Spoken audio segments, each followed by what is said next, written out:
एकदा अशी गोष्ट होणं चुकीचं आहे। अशा पद्धतीने दुसऱ्या पक्षाच्या कार्यालयावर जाऊन तोडफोड करणं म्हणजे कुठेतरी गुंडाशाहीला तुम्ही प्रोत्साहन करते असं आपल्याला बोलावं लागेल। सत्तेत असणाऱ्या पक्षाच्या कार्यकर्त्यांना जर वाटत असेल की कुठेही जाऊ शकता, तोडफोड करू शकता, तर हे चुकीचं आहे। त्यांच्या पक्षाच्या पक्षश्रेष्ठींनी या बाबतीत कारवाई करण्याची जरूरत आहे।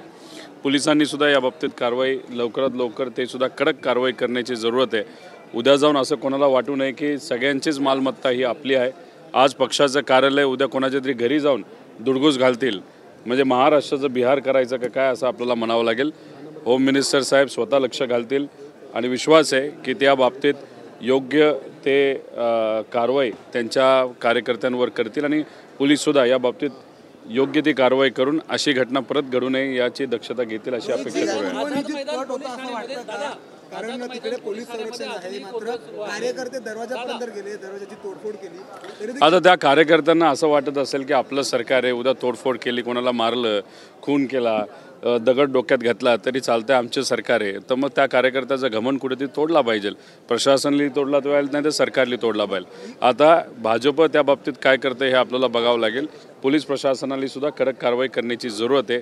ही जी काही गुंडाशाही प्रवृत्ती आहे ती खऱ्या अर्थाने महाराष्ट्रातून काढून फेकण्याची जरूरत आहे। दादा पोलीस ठाण्यात रोहित दादा पोलीस ठाण्यात अजूनही गोंधळ सुरू आहे। त्यांचा माज आहे तो माज उतरण्याची जरूरत आहे। सरकारली आणि सत्तेत असणाऱ्या पार्टीली तरी तो माज उतरवावा, नाही तर उद्या जाऊन मग आम्ही जे विरोधात असणारे पक्ष आहेत, तर सामान्य लोक आहेत, सामान्य कार्यकर्ते आहेत, ते तरी त्यांचा माज उतरवतील। त्यामुळे उगाच दुसऱ्याच्या पक्षाच्या कार्यालयामध्ये जाऊन तोडफोड करणं हे कितपत योग्य। उद्या कोणाच्या तरी घरी जातील, उद्या मग जसं परभणीला घडलं की घरात जाऊन लोकांना बाहेर काढून तिथं मारलं, तर तसं जाऊन जर महाराष्ट्रात अशा गोष्टी व्हायला लागल्या तर मग कायदा व सुव्यवस्थेची काय परिस्थिती राहणार आहे। त्यामुळे योग्य असा आदेश हा होम मिनिस्टर साहेबांनी द्यावा, तिथं असणाऱ्या पोलीस प्रशासनाने त्या बाबतीत लक्ष घालावं। उद्या जर सत्तेत असणाऱ्या पदाधिकाऱ्यांना, पक्षाच्या पदाधिकाऱ्यांना वाटत असेल की महाराष्ट्र म्हणजे आपलीच मालमत्ता आहे, मग ते कदाचित फार हवेत गेले, त्यांना जमिनीवर आणण्याची जरूरत आहे अशी अपेक्षा करूया। आत्ता काय बोलणं चुकीचं आहे। उद्या परवापर्यंत काय त्या बाबतीत काय केलं जातं हे आपल्याला बघावं लागेल। पण जर अशा गुंड प्रवृत्तीच्या पदाधिकाऱ्यांना जर पाठबळ सरकारकडनं दिलं तर हे फार दुर्दैवी गोष्ट आहे। पत्रकारांना सुद्धा लाठी हल्ल्यात बांगलादेशी घुसपेटी भारतामध्ये ओळखपत्र पत्रकारांना सुद्धा या लाठी हल्ल्यात मार लागले। सरकारने त्या बाबतीत योग्य तो निर्णय घ्यावा।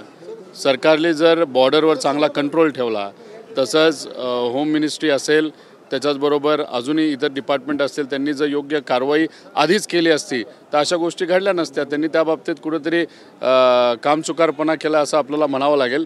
त्याच्याचबरोबर महाराष्ट्रामध्ये सुद्धा जे असंघटित क्षेत्रामध्ये काम करणारे जे सर्व लोक आहेत ते कुठून आलेत, कसे आलेत, त्याच्यासुद्धा रजिस्ट्रेशन हे कुठेतरी लेबर डिपार्टमेंटला ठेवण्याची जरूरत आहे। त्या बाबतीत डॉक्युमेंटेशन योग्य पद्धतीने झालं, मग ते बिहारमधून येणं का भारताच्या बाहेरून येणार का, दुसऱ्या राज्यातून येणार का, मग आपल्याला कळेल की महाराष्ट्रातल्या भूमिपुत्रांना खऱ्या अर्थाने किती नोकऱ्या मिळाल्या आणि महाराष्ट्रातल्या बाहेरच्या लोकांना किती मिळाल्या हे सुद्धा आपल्याला कुठेतरी तिथं रजिस्ट्रेशनच्या माध्यमातून निदर्शनात येईल आणि त्याच्यावर योग्य अशी कारवाई आपल्याला करता येईल। लाठी हल्ल्यात पत्रकारांवर सुद्धा हल्ला झालेला आहे। आता पत्रकारांनी सुद्धा त्या बाबतीत निर्णय घ्यावा। आम्ही त्या गोष्टीचा निषेध करतो।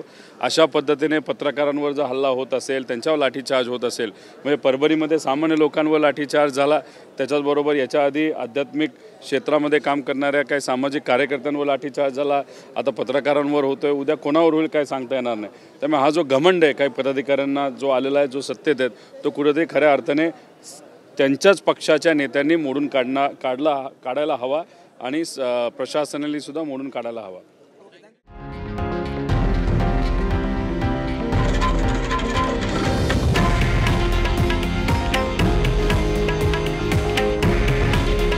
हे आहे देशातील नंबर 1 न्यूज नेटवर्क आणि आपण पाहत आहात TV9 मराठी। काळजी तुमची, हित महाराष्ट्राचं।